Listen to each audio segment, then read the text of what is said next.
जरांगेंच्या आंदोलनानंतर ओबीसी आक्रमक झालेले आहेत। ओबीसी आरक्षण वाचवण्यासाठी उद्या बैठक होतीये। ओबीसी संघटनांची नागपूरमध्ये बैठक होतीये। बबनराव तायवाडेंच्या अध्यक्षतेखाली ही बैठक होणार आहे।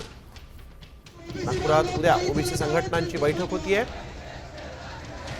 पराग ढोबळे आमचे प्रतिनिधी आपल्या सोबत फोन लाईनवरून जोडले गेलेले आहेत। पराग, काय दिगची माहिती?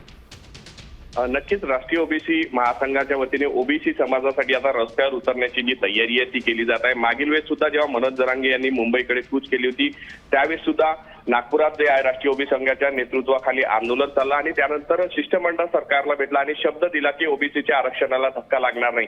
यावेळेस मनोज जरांगे पुन्हा आपल्या आक्रमक भूमिकेवर ओबीसीतूनच आरक्षण पाहिजे यासाठी मुंबईच्या दिशेने निघाले असताना राष्ट्रीय ओबीसी महासंघ सुद्धा या सगळ्या पार्श्वभूमीवर सरकारची भूमिकेकडे लक्ष ठेवून आहे। मात्र त्याला कशा पद्धतीने काउंटर करायचं यासाठी ओबीसी महासंघाच्या वतीने बबनराव तायवाडे हे स्वतः बैठक घेत आहे।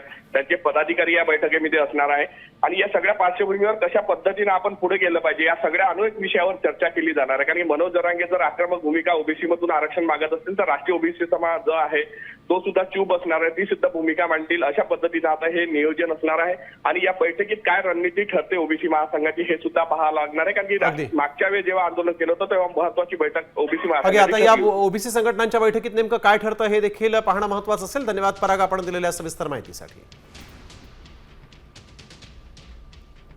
तर ओबीसी संघटनांनी बैठक बोलावलेली आहे आणि आपण बघतोय गुरुवारी 28 ऑगस्ट 2025 ला दुपारी 1 वाजता नागपूरमध्ये ही बैठक होणार आहे।